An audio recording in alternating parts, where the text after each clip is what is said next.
Hello and welcome back to Crew Call with the Scooters. Today I am joined by Reverend Anais Hussian, who is from the Foundation of Hope. Welcome. Thank you so much for being here with me today. Thank you. It is so good to be here today. And let's just jump right into this. You have quite a background to yourself, so we're excited to hear about that, but really intrigued to hear a little bit about the Foundation of Hope, what the mission is and what you do there. So if you can explain that a little bit, that would be great. Absolutely. So I am an ordained deacon in the United Methodist tradition, and I serve as the Mentor Coordinator with Foundation of Hope.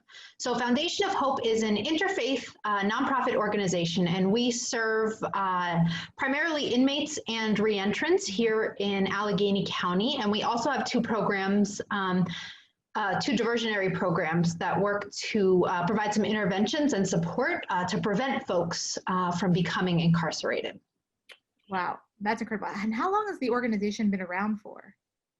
Well, so we started initially as part of the Christian Associates of Southwestern PA, and then we grew into our own independent organization. So formally, I think we could say 2002. Wow, that's incredible. And it started out as with inmates, people who are still currently in jail. And what was the mission of that? Like, what did you want to accomplish? How did you get involved with that?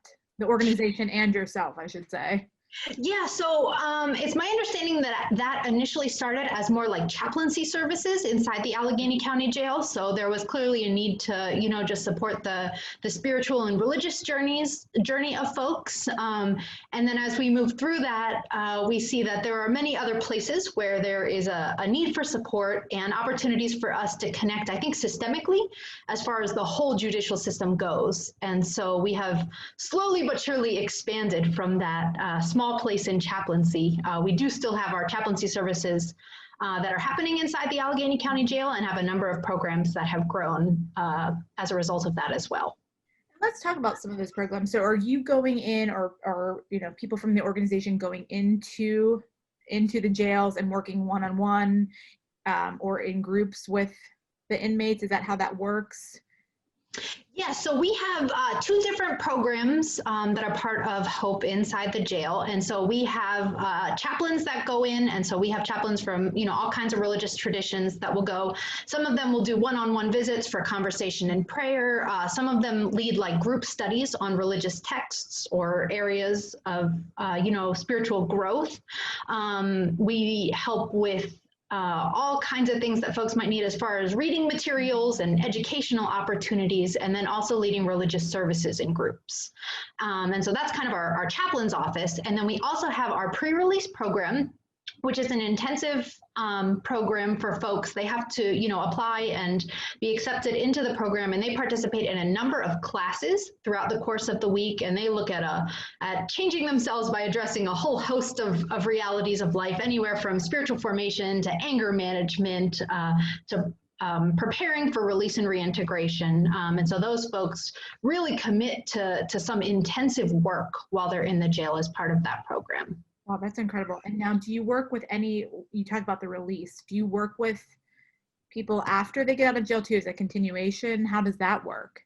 Yeah, so I primarily work out of our aftercare office. Okay. And so out of that, I am also in the jail one day a week, but out of our aftercare office, we provide reentry support to anyone who's been incarcerated anywhere at any time. So that could have been folks who were inside the county jail or in a state prison or even a federal facility.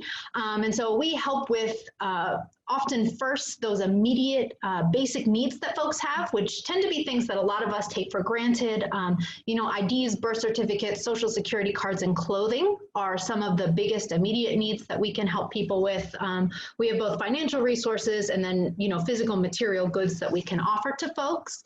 And then we also help with some longer term reentry success needs as far as helping with employment, just navigating the employment process or the application process, and also housing, that we help with folks to figure out what their needs and priorities are and what they can reasonably do to be successful, having a safe house that they can live in.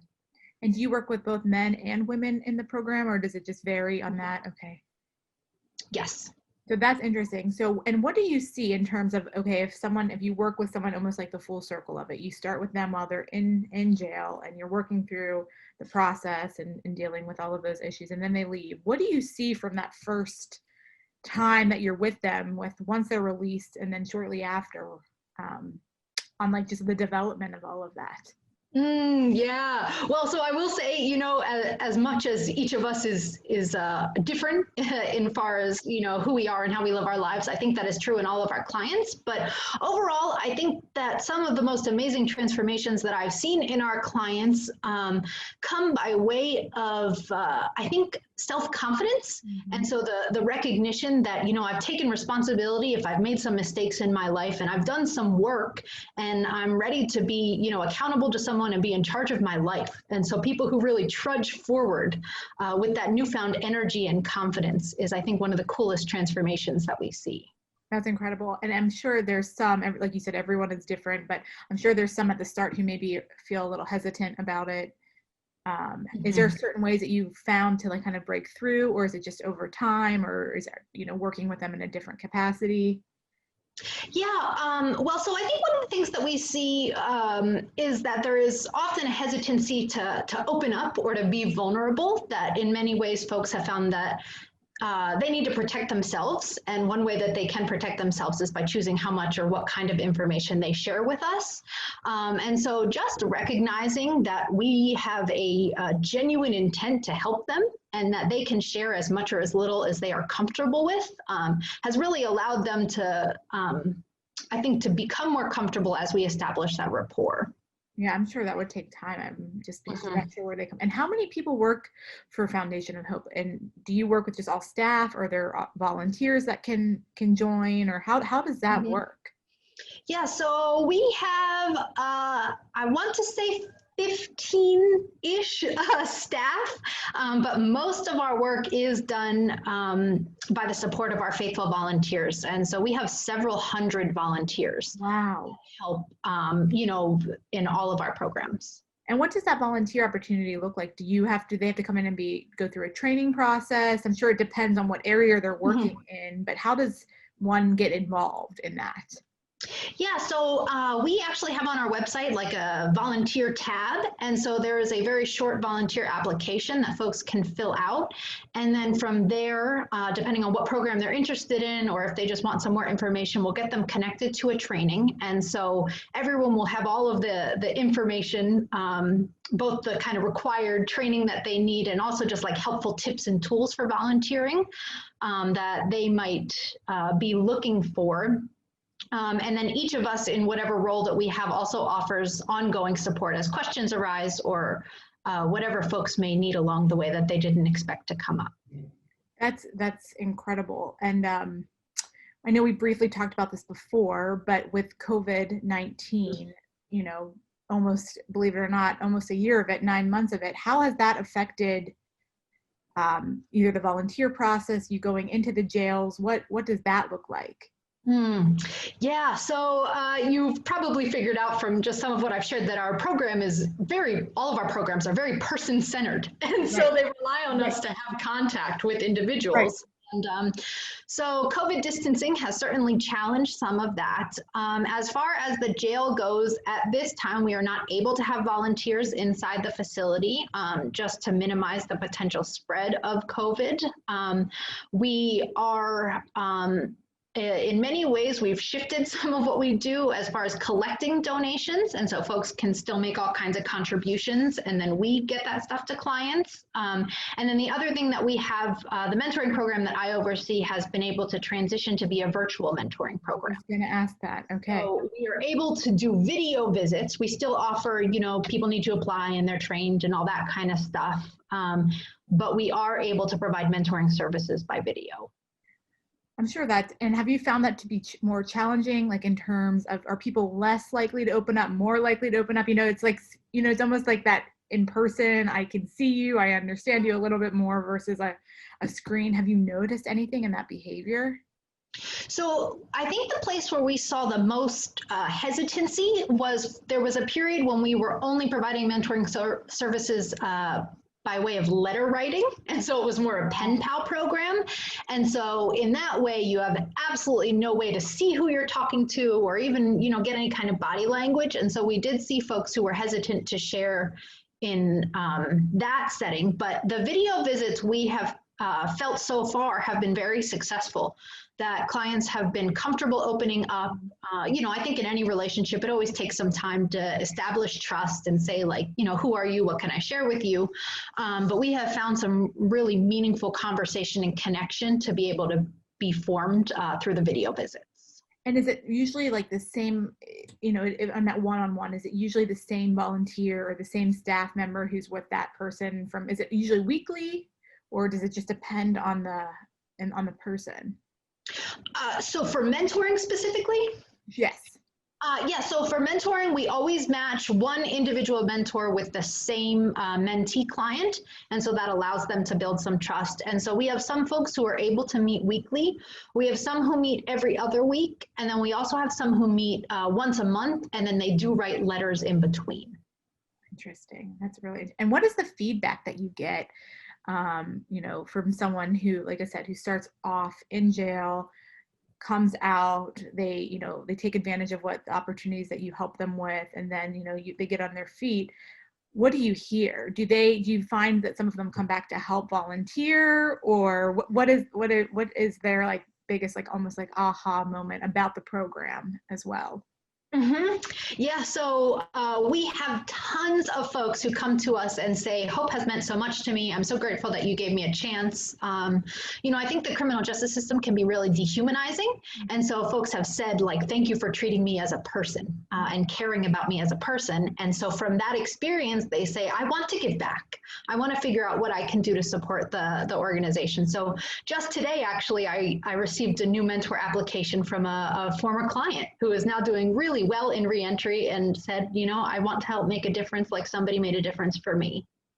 Wow, that's incredible. That is incredible to see the full circle in that. And I'm sure it also depends, all of this is depending on the person, like you said, but how long is someone usually in the program?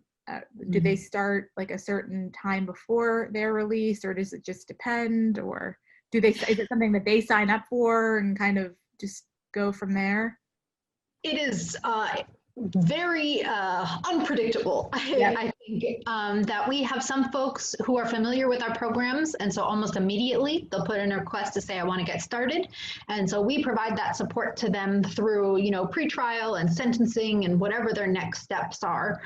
We have some folks who are in the jail for a little while before they hear that mentoring services might be available to them, or they learn, or they feel that they're ready for that.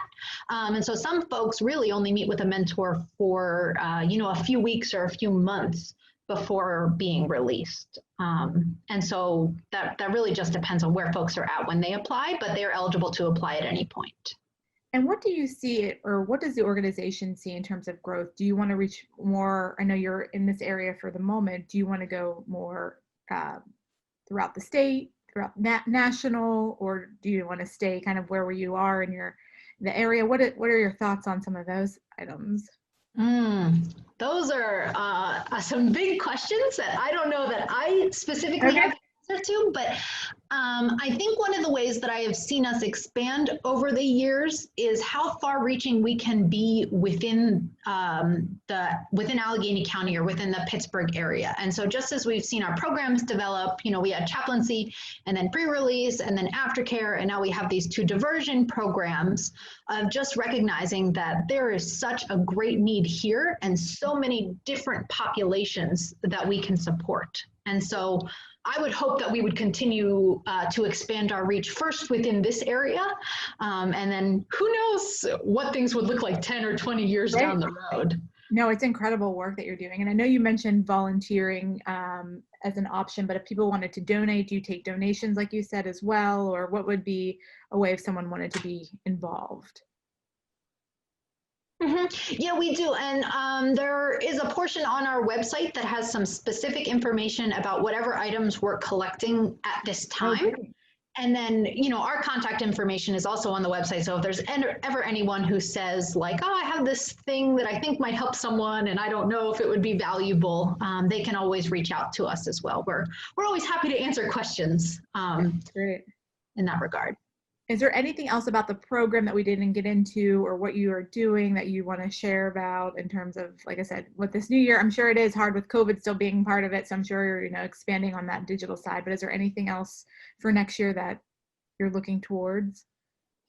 I think expanding our technological capabilities is definitely something that we want to continue doing. One of the cool things that we've seen with the use of technology is in some ways we're able to reach more folks than we could before, because not everybody was physically able to get to our offices after they were released. And so there are new ways that we can use technology, I think, to connect with folks in the area. And then I think also just continuing to educate the community about the reality of incarceration and reentry, and acknowledge that we are all human, and that we could all use a little support at different points in our lives.